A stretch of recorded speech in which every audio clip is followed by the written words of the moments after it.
Hey, welcome to the Dreppin' Stone podcast, the podcast where two friends raise a glass and have a conversation. I'm Nick. I'm Kyle. Kyle, you know what we should do before we get into all the insanity we're going to get into?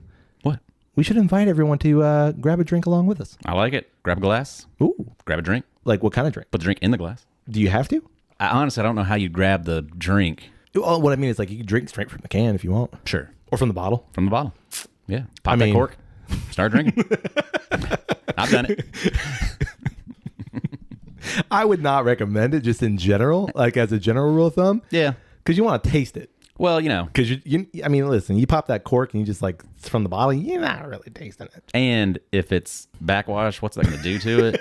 You know, you're changing the body of the drink. So I mean, I don't know. I'm not a scientist, but what I know of the human mouth, yeah, I don't want that in my whiskey. No. So grab a glass. Yeah, grab a glass, grab a drink, drink along with us. Drink along with it. Sip along. It doesn't have to be an alcoholic beverage, especially like if you're in the car. Definitely don't do that. But if you're in a place where you could get an alcoholic beverage, why not? Get out of my head. Why not? We haven't done this in a minute. Yeah, no. I mean, you and I together. We've been together. Right. We just haven't done this. Yeah, we haven't recorded in over a month. Over a month. Yeah, no one knows that except everyone listening now. Right. Because... Well, I mean, we mentioned it in some of those That's episodes. So if you've been keeping up. Yeah. We've been traveling. Yeah, we've been traveling. Hefty. And now we're done. And we're back together again. Correct. You want to sing? Back in the library. Oh. Together again. Gee, it's good to be together again. Kermit? Yeah. Or is it Fosse? No, that was Kermit. Oh, okay. Just checking. I don't know what Fozzie doesn't sing that part, so I don't know. There's no feeling feels like that feeling. Well, it's close enough. Yeah. Anyway. They are similar. Very similar. So, what are we drinking today? So on our travels, when I was in London, made it to, I mean, one of my absolute favorite places on earth, the London? Whiskey Exchange. Oh. Well, yeah, London in too. London. Okay. Yeah, Whiskey Exchange, which is just, I mean, you know, just whiskey heaven. Is that a singular store or is that like multiple locations? They have multiple locations through okay. England. This was the first time I'd been to the location that I went to, Gotcha. which was just off of Borough Market. Oh, okay. We were at Borough Market. So like in the heart of London. Yeah, just south of the Thames. If you've ever been to Borough Market, you know how awesome that is. So we were there, had just had some oysters with my daughter, and then we made our way over to actually a burger place. We were drinking some beers and having some snacks and stuff, and went out and got like a toasty at a place, brought it back in. We all nibbled on that and just kind of doing that Borough Market thing of just like going out and getting some stuff, bringing it back over. And I looked on my phone just out of curiosity to see, like I do, is there a liquor store around there? Sure enough, there's a Whiskey Exchange, like literally like a block down the street. I was like, I'll be right back, everybody. Peace. Went over there and, man, like could have spent a whole day just looking at everything they had. Yeah. And it was tough. But what was so cool about it is they had a whole bunch of like taster bottles. Yeah. Little travel sized bottles of stuff that it's really hard to find around here. A lot of brands and things that I'd never had before and stuff that I wanted to try. So I picked up, I think, 3 little travel bottles. Okay. And then I bought a really big bottle. Yeah, you did. And that was a tough decision to make because there was 4 or 5 bottles that I was debating about, and then I finally narrowed it down to 2 bottles and ended up purchasing Fireball. Yeah, UK exclusive Fireball. It's real whiskey. Yeah, real whiskey with tea in it. Oh, it was weird. no, but you saying that like that sounds gross. Bought a Craig Alecky 10-year that was a UK exclusive. Yeah, that was the signatory foolproof. one, right? Yeah, and it was tasty. It was fantastic. Yeah, it was good. That bottle did not make it home. No, we happened to drink that on our boat. Someone snuck it on a cruise ship. Yeah. Nobody called us on it and got into the stateroom and didn't make it out. When I saw you walking down the gangway all funny, you know, kind of waddling with your cheeks all tight, I was like, he's done something. He's done something. Well, and I didn't even know it. That was subconscious. Whoa. Didn't even know it. With the cheeks tight? Yeah. Oh, okay. I didn't even know I got on board with it because I didn't even think about it yet. Didn't think about it until I was unpacking in the stateroom. You were walking that way for funsies, not because you were sneaking in. That's what I'm saying. Like, it was subconscious. Like, my body knew that it was near and that I was about to enjoy it, but in my head, I didn't realize it yet.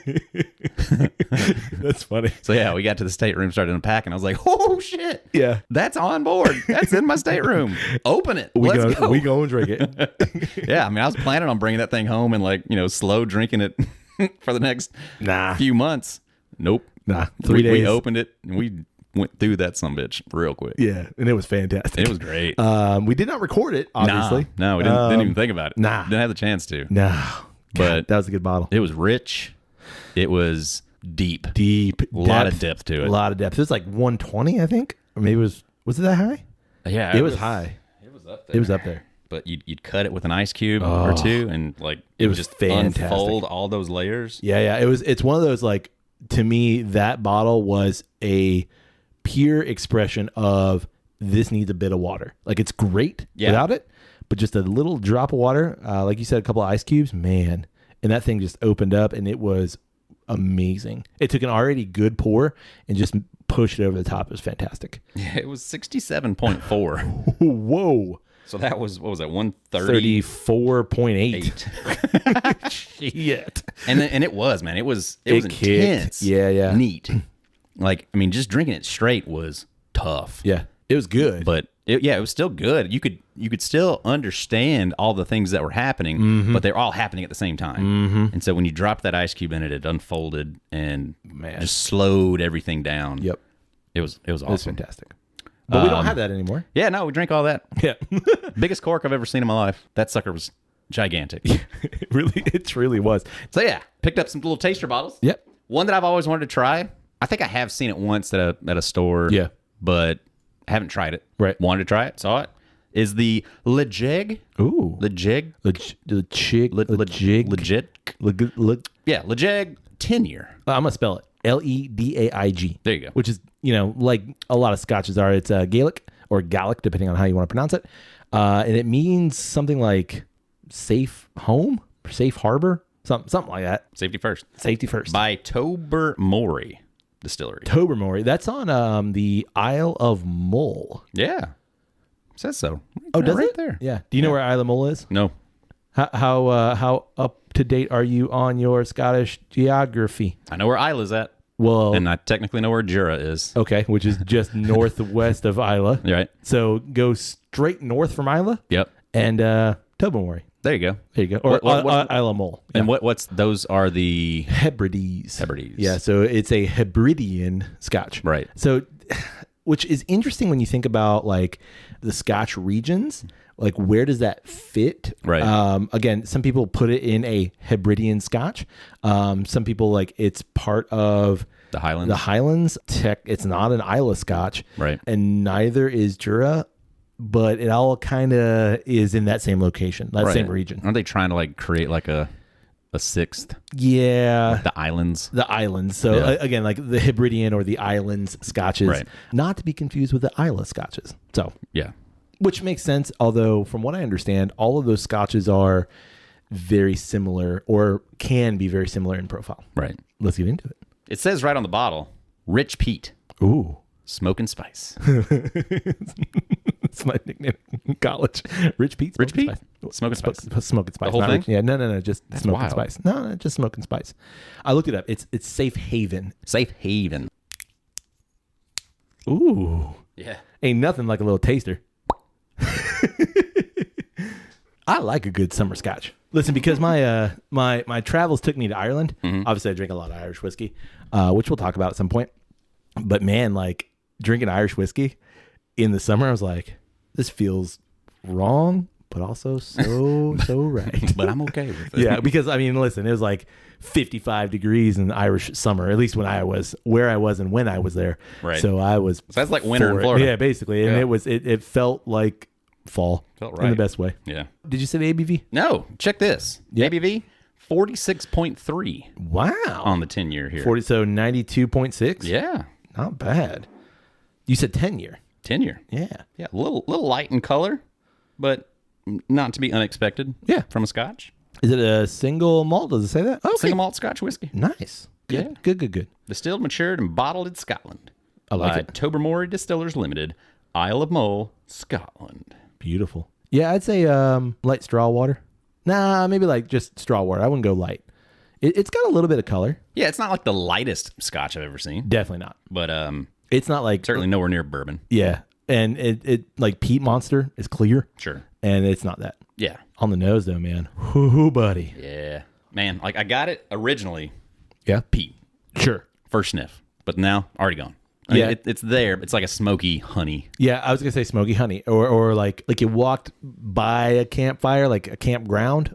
It's not punchy peat. It's like, hello, Pete. Yeah, just a little bit. It reminds me more of like a barbecue than it does like camp. That's where I was about to go. Yeah, it's like barbecue. You know what? You ever had like honey glazed ribs or something? Sure. Yeah, like pit smoked honey glazed ribs. Yeah, there's like or honey glazed chicken. It's like a meatiness, and it's that honey note is like pronounced. Like that is wow. And I get that sea air. There's a little brine. Yeah, little seaweed. A little salty. Man, that, like maybe it's just that kind of what's it called? The semantic satiation. Semantic satiation. Satiation. I don't think it's that. I think I'm mincing ideas here, but like because I said seaweed, I'm just getting like salt, like salted pretzel. Like, yeah. Or like what are the Teddy Grahams? It's like a salted Teddy Graham. Yeah, not bad. That nose is great, man. Yeah, it's getting a cool, like that malty. Yeah. Note is really nice. And I think what's nice about this is the peat accentuates it. It doesn't like cover it up. Yep. All right. Tasty bits. Enough sniffing? Let's do some sipping. Oh, wow. Say that again? Oh, wow. Oh, wow. The bitter. That bitter on the back end, it coats the back end of my tongue and on the sides of the palate too. Like I did not expect that. I actually expected a sweet bomb. Yeah, I kind of did too. And the peat's way more prominent than I expected it to be. That is like, I'm kind of thrown because I expected the nose. I was like, it's going to be honey sweet. It's not. I mean, the honey sweetness is there on the front of the palate, but yeah, the peat comes through strong. Ooh. And then you're just settled in with that bitter. It's delightful. It's a little thin.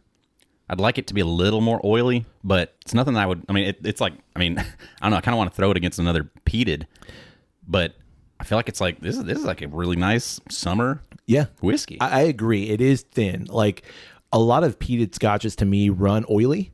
They run a little more viscous, which I appreciate, but the thin nature is not a downfall. I think it's just an observation. Like this is a thinner Scotch. Yeah. Whereas sometimes I think a thin whiskey is a downfall because it doesn't give you enough to grab a hold of. Right. But in this case, I think you're right. Like it I don't know if it accentuates or it just allows the notes that are there to kind of breathe a little. Right. But to me, that thinness makes it like an appropriate summer whiskey. Yeah. It's not clingy and thick and it's light. Yeah. As much as refreshing, which is weird when you think of like a peated anything. Right. You don't think light. Yeah. You think like dark and brooding. But this is light. Like I would never open a bottle of Lagavulin and be like, this is light and airy. Yeah. Nah. No. There comes that spice now. Spice starting to grab the sides of my tongue. See, I get like peppery on the back end. Yeah. And there's a nice little bit of a hug going on. I mean, for something above 90, I like it. Yeah. That's pretty damn good. Yeah, that's enjoyable. You know what the problem is though? You only got a little taster. Yeah. Once these glasses are done, we did the thing. Yeah, man, that's a good find. Interesting. That's good. Yeah, for sure. Like if I ever find a Ledaig 10-year full bottle, sure, I'd absolutely grab that. Do you happen to remember the price of that little taster? All the ones that I got were €5 or less. Okay, gotcha. So in that $650 range for the little taster. Right. So a full bottle you can find it's probably gonna be $60, maybe $70. Yeah. Like I wanted to at some point make my way back to a whiskey store that had a good taster selection like they had and just buy everything. Yep. Because it's like, that's fantastic. Like, and I wish that was more readily available where you could try the thing. Yep. Just over here, that's hard to do. It's hard to with do. Scotch. Yeah, it's very hard to do. And I think it's because like a lot of Scotch distilleries are like, well, we would rather send full bottles than all these little tasters, right? Which to me is kind of backward. I feel like you should almost match it.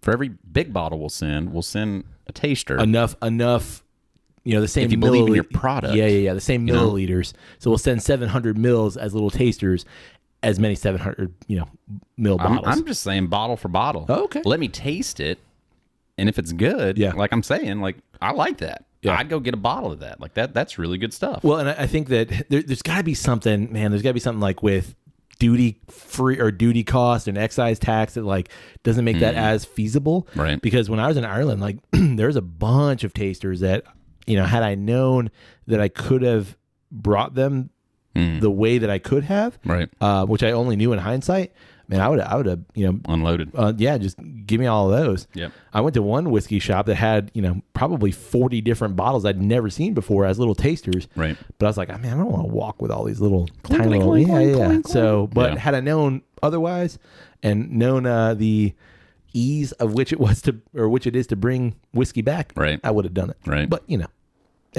hindsight's next time 140 proof or whatever. Is that the saying? Yeah, I think that's what it goes. You don't have hindsight after 140 proof. No. Or you have foresight. You have full clarity. You can see into the future. I was just going to say that. Stop. You can see the other multiverses. We've had an amazing experience here. This is why I love whiskey. Yeah. That's why I still love whiskey, is shit like this. Yep. It is to find something I haven't had yet.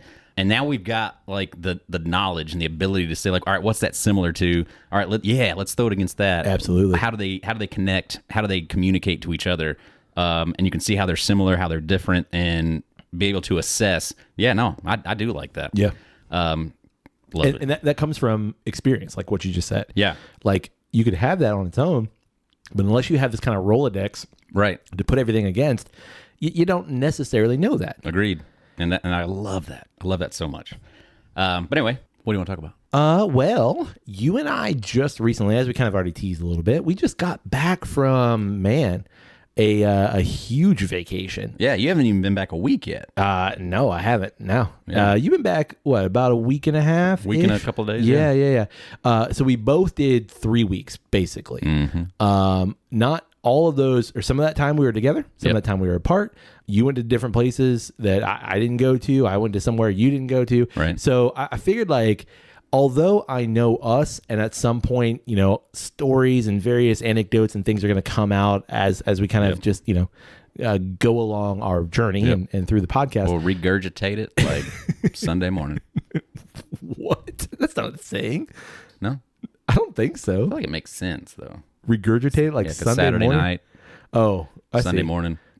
It must be an Alabama thing, I think. Anyway, but I figured we should spend a little bit of time breaking down our vacation in, as much as we can and talk maybe some highlights. I like it. So this is episode 200, Kyle. Wow. I know. That's nuts. Yeah. It like, wow. Double a century. Yeah. We've been doing this a minute. Yeah. So I figured like, why not? Do it. We needed to pause and reflect on that for a second. Ready? Moment of silence. All right, so let's talk about our vacation, Our travels. our travels. Man, we've talked about travel. We've talked about what travel affords you and what it provides you, and how lucky we both are to be able to do this. Right. To be able to take time away from our day jobs, take time away from podcast kind of stuff, and go explore what the world has to offer. Indeed. Run us through your 3 weeks. Okay, so we left Orlando to London. Mm-hmm. We were in London for 3 days. Took a train to Paris. We were in Paris for 3 days. Then took a train to Florence. Was in Florence for 3 days. Took a train to Rome. Was in Rome for 3 days. Took a train to Civitavecchia.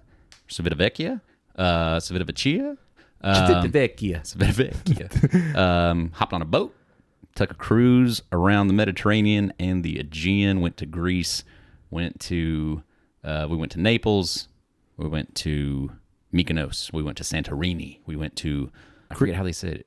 Crete? Hania. Crete.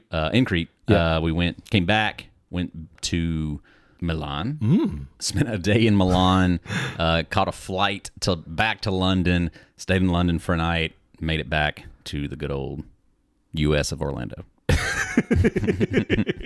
That's some travel. Yeah, it was. I'm not gonna lie, dude. It was tough. There were some hard moments in all of that, of just luggage and getting to places, and just European travel. Like the train system over there is incredibly convenient, but can also be a challenge with a lot of luggage. Just getting to place to place. So I had, and we'll again talk about this as we kind of go through this. But I had a realization, one of my heroes, someone that I had always looked up to was Anthony Bourdain. Right. And I literally had this realization of like, man, we were on a train ride or we were on one of the flights that we were. I'm like, actually, this kind of sucks. Like, as much as I love travel, like at some point you're like, Jesus, like this is a lot. Right. Just moving from place to place. Yeah. And you did more movement than I did.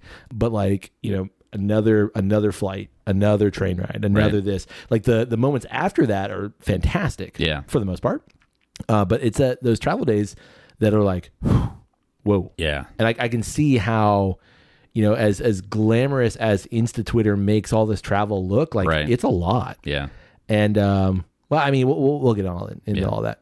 So for me, what was your itinerary? Yeah, Carol and I, we left Orlando, flew to New York. We had like an 8-hour layover in New York. Left New York. Saw the sights? Central Park? Nah. Empire State Building? Nah. Did it all? Nope. We went to an Old Navy. There's a great... Have you ever seen... Never mind. All right, just skip it. We messed some things up. Okay. Which we'll get into at some point. We left New York, beelined it to Rome. We were in Rome for 2 days. Then we took a train to Florence, but it was just like a day trip. Yeah.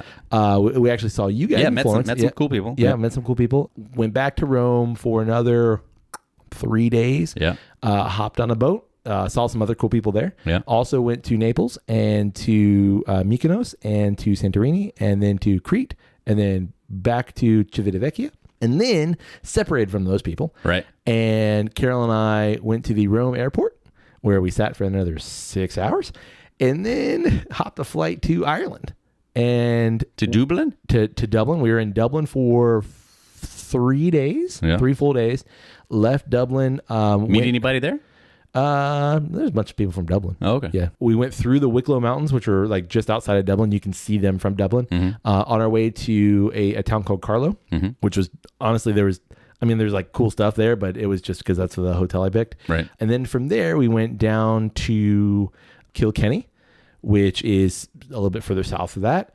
Spent some time in Kilkenny, like half a day in Kilkenny. Then we hopped over to Kilmacthomas, met friend of the show, Dahi. Yeah, from WD O'Connell.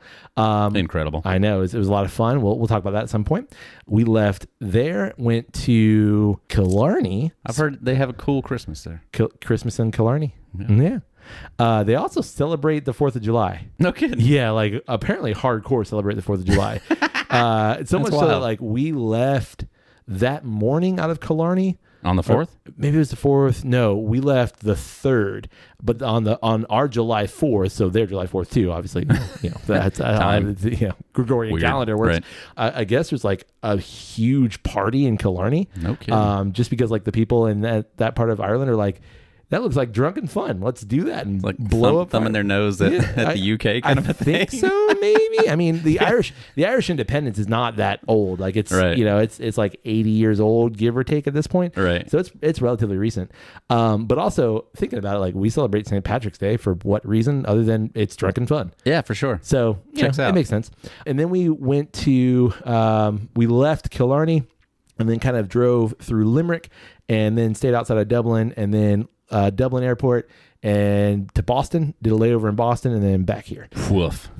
Yeah. I think yours was a little bit more travel heavy because you had a lot more moving parts, but man, you do 3 weeks of any kind of travel and it becomes a lot quick. Right. Yeah. I think, your first week was about a week before you got on the boat. Yep. But you were like centrally located. Yeah. We did everything in week-long segments and we kind of stayed put. Right. I mean, but your third week in Ireland was moving around a decent amount. Yeah, it was moving. It was but you were doing it in a car. Correct. So more personalized. And we had, if we needed to stop or if we needed to do something it was pretty easy to do. Right. That. It wasn't as time sensitive. No. So that's a huge benefit. Yeah. Because when you're trying to rely on planes and trains and automobiles, right. If you're Steve Martining it, you understand the reference? I've never seen trains. Are you playing serious? Yeah, I've never. I've seen John clips. Fucking Candy. I love man. John Candy. Yeah. Yeah. Just haven't seen it. I get it. Me and Laurel, I just watched Three Amigos. Did you? Carol and I just watched Uncle Loved Buck. it. Uncle Buck does not hold up. No. No. Well, I mean, it's kind of like Three Amigos. It holds up. Yeah. But it's like stereotype. Oh yeah, for You know, sure. it's yeah, like, it's Blazing Saddles territory. yeah. yeah. There's a little cringe. It's a cringe. But So I mean, just travel in general, man. It's a ton of fun. Again, I feel super privileged to be able to do it, but it does take a lot out of you. You know, there's a lot of things going on. yeah, indeed. I mean, it's you can plan as much as you want, but there's going to be those moments of, well, I didn't plan for that. Yeah, kind of a thing. Exactly. Yeah. So now that we kind of know what each of us did, and we like I said, we did spend some time together on a cruise. I want to just kind of hit some highlights. Okay. I think it'd be fun because you and I haven't even broken this down at all. Not in detail. So I'm genuinely interested because we haven't talked about this outside of now. Yep. I think like the question that everyone asks was like, what was your favorite part of the trip? What was your favorite thing? Or I guess like, what was your favorite place? And for me, superlatives are hard. Yeah. So like, I don't like to say like, man, I loved Italy more than I loved Ireland, or I loved this part more than I loved that part necessarily. Sure. So like, I thought about it in terms of experiences, in terms of like food. So what for you, let's just start there, I guess. What for you was your like favorite food experience of your sojourn across Europe? Favorite food experience. Yep. And whatever that means. I mean, if you want to qualify that, cool. If you don't, cool. Well, I will say, like favorite's tough. I mean, we had a lot of really good food. Absolutely. Everywhere. Like we had really good food everywhere. Like, I mean, my favorite, like kind of like in restaurant experience was probably in London at, it's a pub called the Churchill Arms. Mm-hmm. That is a very famous like pub, like bar on the corner of a street that has a Asian fusion kind of a restaurant right connected to it. I guess that's their food, but it's like, you know, it feels out of place. And strangely enough, like the bar itself is like very British, and like there's imagery obviously of like Churchill and all of that stuff like covering the bar. Yeah. And then you go back and there's this like kind of like almost like garden room that you go into. Like I sent you a picture of like there's like these vines all over the ceiling. It's like very rainforest cafe kind of thing. Feel to it. Yeah. Just not the animatronic animals. With this delicious Asian food of like pad thai and just noodle bowls and stuff. And it was delicious. Like everything that we had there, everything that everybody had was absolutely fantastic. And the beer was great. I love the pub culture of London in general, of just like you can go in, grab a pint, take it outside, stand on the street corner and drink and socialize and all that kind of stuff. It's an absolute ton of fun.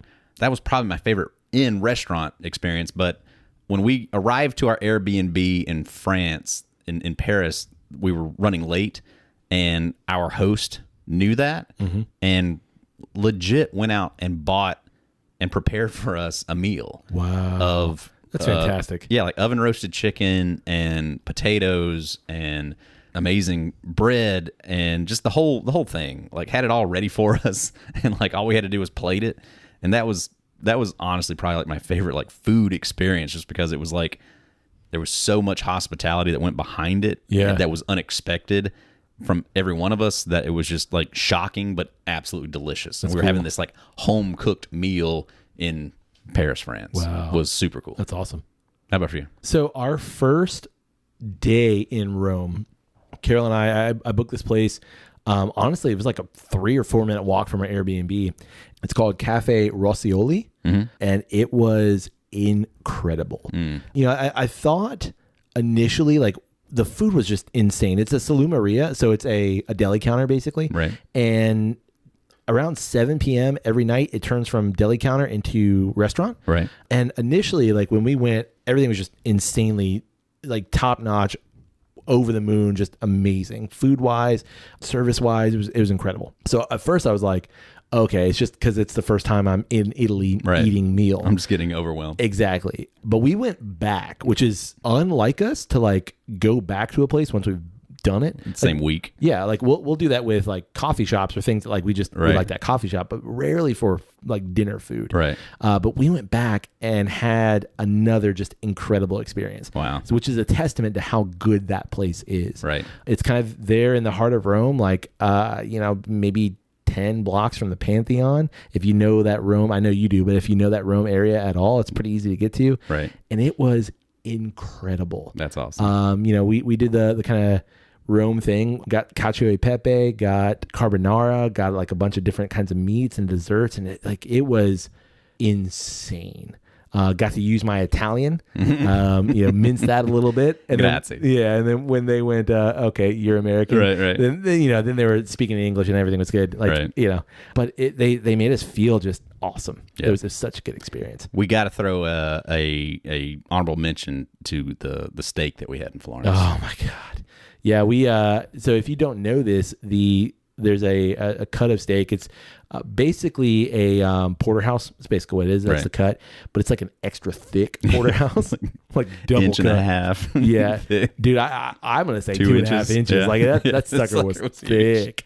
There were two reasons I want to go to Florence. One was to see David. Yeah, and the other was to eat the steak. Eat that steak. And like when we met you guys, the only thing on my mind was like, I need the steak. Let's go get it. So we found a place that was open and would seat 12 or 11 people or whatever. Yep. And we put 2 of them bad boys down. Yeah, we did. And it was expensive, but it was totally worth it. It was so damn good. That was so good. That was a good steak. Yep. It was a great experience overall. Yeah, that was fun. That was cool. Had a lot of really good food in Ireland, but for me, nothing tops that first night in Italy. Like it was just incredible. What would you say was your favorite experience overall? I know that's tough. And again, superlatives, but like, man, this thing was just incredible. In the moment, I would say we did a catamaran at Santorini that took us over to the city of Ia. Mm-hmm. Like Ia's up on this cliff up above us, and we're on a catamaran. On the back of the catamaran, they've got a grill. They're grilling up meats and everything. So like, there's just like this lovely aroma in the air. The salt water, like they drop anchor, and we're able to jump into the beautiful waters there and swim around with this like absolutely gorgeous, picturesque view surrounding us, like in the middle of a volcano. Yeah, because that's what Santorini is. In the moment, that was epic. Yeah, like I just remember being in that moment, like swimming around with friends and family and having some delicious food, good drink. That was epic. That's what those moments are what you're looking for when you travel, and that one definitely provided it. Yeah. How about for you? Man, like I'm just thinking, that's so. I know tough. It's hard. Like that's just one that I can just like pinpoint right now. There were a dozen other moments like that. Like standing. Honestly, like the thing that I most looked forward to was seeing the Statue of David. For whatever reason, I don't actually know why. It's never like that's never been for me like a thing that I've ever like bucket list. Like I have to see this before I die. Right. But it became that for me. And that day in Florence was awesome. It was incredible. And it's a thing that like sticks out of like the whoa. Right. And if you know the Accademia, the Galleria de whatever it is, like it's pretty small. Like really, there's a lot of cool shit in there, but like David is the thing. You're right. And you've been in there. You come around this hallway, and like there's this longer portico kind of huge hallway, and you come into it. You round this corner, come into it, and like Michelangelo's David's right there. Yeah, maybe like 100 feet down. So like you there's other stuff in that hall, but like David's the focal point. So like you have to walk up to it, and like I came around that hallway and went, and like chills. Yeah. Like instantly all hair standing up and went, oh my God. Like that is incredible. Yeah. I feel like it's a lot like a lot of other things of you don't realize how big it is. Correct. That thing is gigantic. Yeah. Yeah. It was just awe-inspiring, like truly impressive to me. Yeah. I mean, we did a lot of shit like that. We went into the Vatican, and there's a ton of amazing artwork. You're looking at the Sistine Chapel, you're like, God, that's freaking awesome. Right. But there was something about that day, something about that train ride, that travel experience, and then rounding that corner. And y'all did it that morning, right? Yeah, we did that morning. Right. Yeah, and then so we saw you guys that afternoon. Right. But just like seeing that and going, whoa. Right. Like there's the thing. Yep. And it's right there. I don't know. There's just something about that. Amidst like all of this amazing travel and all of these amazing things that we did. And like, Right. for whatever reason, that's the thing that sticks out. Hit. Yeah.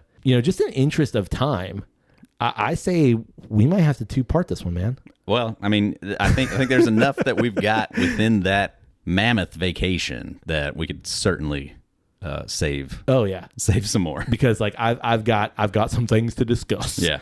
Again, just as we wrap this up for part 1, man, I cannot say enough how, first of all, what an amazing experience, like travel like that. Yeah. I mean, like traveling here is fun and I love travel in general, but like to do it on that level for that long and like that scale, Right.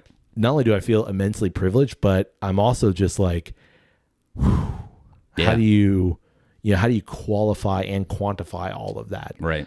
So it begs a part 2. Indeed. So Indeed, we're just getting started. Easily just getting started. Next week we'll talk about kind of some of the other things that we've experienced. Do I want to tease everybody? Lessons learned, experiences gained. Absolutely. That Things sort of things thing. that we missed, maybe some funny stories. Yeah, things we could do better. I got a list. Let me tell you. Samesies. I got a list. Yeah. So And hey, we still got plenty of whiskey. we definitely have plenty of whiskey. Yeah. So that makes sense. We'll save it. We'll save it. Yeah. Part two. I like it. All right. Well, on that note, we'd love to know what you think about the Ledaig 10-year. Indeed. Have you had a chance to try that one? How does it match up against your favorite peated whiskey? Ooh, that's a good question. Yeah. If only we had more to be able to pair it. Which brings me to my next point. Yeah. If you have access to Ledaig and you want to send us a bottle, Yeah. you can get in touch with us. You know how? How? Through probably email is probably the best way. You can also get in touch with us on social media. Easy enough. Yeah, It's but- always one word on social media. Well, you know what it is on the email, though. What is it? See, this tells me we've run out of practice a little bit. Email. It's dreppenstone@gmail.com. Oh, I knew that. Yeah, and what you already mentioned, one word. What is that one word? It's Dreppenstone. It's DREP and Stone. We're everywhere nowadays. We even just added on. Well, we haven't actually, but easy enough to do it. The threads. Ooh, Yeah, that's the Zucker Musk thing. Zucker tweets. Zuck tweets. It's the meta tweets. The meta tweets. Got it. Their thing. A lot of cool stuff on social media. Yeah, always, always and forever. Listen, It's endless. Ain't nobody deleting that. We'd love it if you support the podcast. You can do that a couple ways. First way is through our Patreon page. It's patreon.com/DreppenStone. A lot of cool things going on there. You can also support the podcast. You can also support the podcast by rating Dreppenstone wherever it is you find great podcasts like this one. And finally, probably the best way, probably the most important way, probably the easiest way, honestly, and the most impactful way. The grand scheme of things. Exactly. It's just tell someone about Dreppenstone. Yeah. But like when you tell someone, like make sure they look at it right now. Right. You got to get them. In Italian. Yeah. Nope. I was going to try it. That's all you got to do. Yeah. Just look them in the eye and go, Dreppenstone. and they'll know exactly what you mean. Oh, okay. Yeah. Yeah. Well, on that note, On that note, hey, buddy, hey, buddy. may your glass overflow. And your ass never show. Especially not while you're traveling. Cheers, buddy. Cheers. Hey, Hey. wait for part 2 because it's going to be awesome. Oh, yeah, for sure. Okay.